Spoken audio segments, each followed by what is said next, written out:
Hey there, here we are live, and we're playing 29 of um, 35. This is the 1969 Seaver experiment, and this is where we play 35 games, and it's all about replaying Seaver's real life um, games pitched in the year 1969, a great year. It was the last Beatle performance, the first Concorde test. The Pontiac Firebird was the big muscle car in America. Woodstock attracted 350,000 people. It was the first moon landing. But most importantly, it was Seaver winning 25 games for the amazing Mets. I think that was what was most impressive. So we're going to start right away. And it's a nice crowd here while it lasts. Um, and it won't last very long, but we'll get it started. And we're going to start playing right away as well. Now let's get started. We're going to use the fast action cards, and it's Buddy Harrelson, the Mets in San Francisco. I should have that stadium somewhere. Did not pull it out. Okay, let's see San Francisco. I want to sing that song. I left my heart in San Francisco, down by the sea. She calls to me. So yeah, I'm going through the cards here to find San Francisco. One little thing that I didn't do. I don't want to take up 6 minutes or 7 minutes like I normally do before I get the game started. But I'm not able to find... Oh, I had it set up already. All right, Candlestick Park. Candlestick Park is a grass field. It plays right-handed semi-small and left-handed semi-small.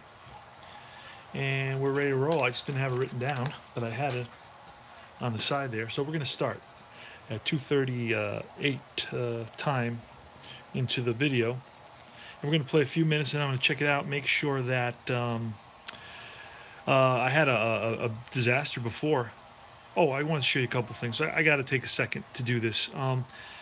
Couple things. I had a disaster before. I got home from work. I was all pumped up. I got a game going. I said, let me do live. Let me go live because I improved my... I got some guys coming over the other day. They came over and they worked on the internet. I was only getting a one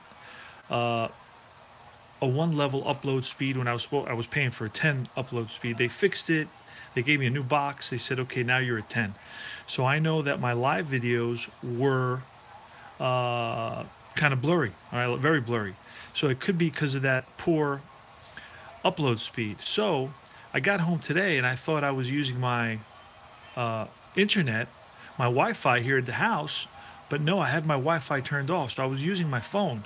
So the first short video that I did, not really that short, but anyway, it came out fine. So then I did the rest of the game. It ended up being a great game, and I lost it because the second part of the game was all blurry. So I just deleted it, and I'm real disappointed.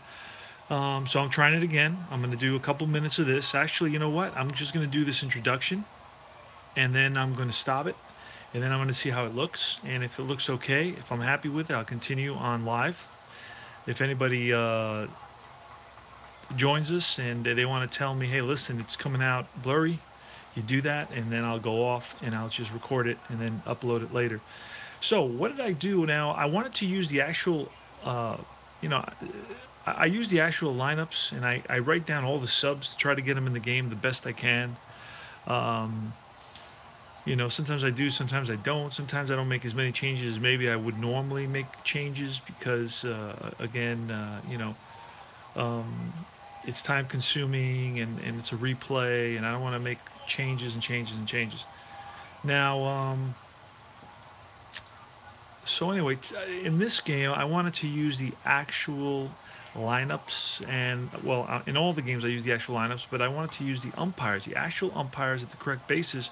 And I've been asking guys, Al and so forth about what's the best way to do that. And they said, listen, just make the umpire, no attributes. So I said, yeah, I have some cards. I was able to print out the all-time great umpire set, and that gives you some blank cards. So let me show you these blank cards. You see, these are blank cards. And what I did was I created the home plate umpire, which was Dick Stello. Yeah, I did that. 1969 pro season. And then in my sloppy handwriting. And then at the bottom, I even gave them credit for the trademark of my own art. Okay, I gave them credit for the trademark, so I hope they give me they celebrate me as they should for going above and beyond being, loyal, right? So look at that. How cool is that? Now I'm gonna tidy him up. See, he'll even look fancier out here.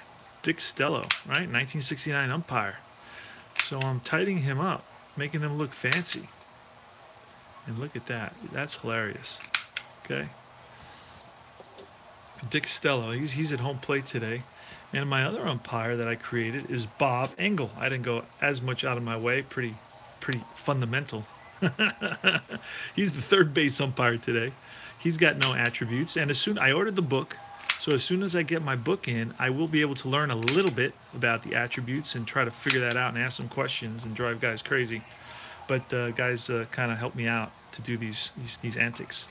All right, so let's get started. That was my introduction. It went 7 minutes. I'm going to stop it. I'm going to upload it. I'm going to take a look at what my the other thing I wanted to do is I want to talk about I got a package in the mail today. I got these.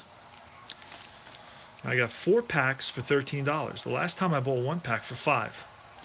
But I found it may be the same guy. I don't know. And if anybody wants this, just contact me and I'll give you a link. But these fit the cards as closely as I found, and other guys kind of tend to agree. It should be like 67 millimeters and maybe 43. So it should really be 4373 is what some guys are talking about it should be at. But it's 45 and 68, and here it is. You see there's a little area on the sides there, a little extra on the sides, but on the top, it's a little bit short, a little tiny bit short. Now, it works for me because I don't touch them that much. Now, another issue with these sleeves is I've heard guys mention that they get cloudy after a while. From touching them, your fingers have natural oils, and they get off on the cards, they rub off on the cards, and the cards get all cloudy. So I'm thinking about maybe using a tissue or something and wiping them down periodically once if that happens and they start getting too cloudy. But you know what? At least the cards aren't turning yellow and so forth. And that's really why I do it, just to kind of protect the cards, even though it is what it is. If I wear them out and they turn yellow and they start fading and so on, then I can't reprint them. Let's say, I'd have to rebuy them. But and I want to buy new stuff, right? Different stuff. So anyway, that's it. I'm doing about 9 minutes of intro here. So I showed you this is the 4-pack. This is how it came. It says sold as a set. It was $13, right? And it's got 4 of these packs. And I keep them around. And as I go from team to team, I slide in the guys that I'm using. Don't have every guy in one of these, but the guys that I'm using and touching again and again, I kind of use that, and that's what I use. Okay, and you can see it there. It's a little bit short there on the top, but guess what? I never touch that part anyway. So I touch this side part. All right. And I'm using these fast action cards, which are outstanding. A lot of fun. I don't have to roll and pick up the dice, which drives me crazy, chasing the dice. I have trouble picking up the dice. Not that I'm much better with these cards, but these fast action cards are exciting. Something new. It's something colorful. I like all the colors. I like the way he designed this. It reminds me of some of the baseball cards from the 70s that I had, and that's great. All right, so that's my intro today, and then I'm gonna get to the game next. So I'm gonna upload this, see how it looks, and we'll see what happens.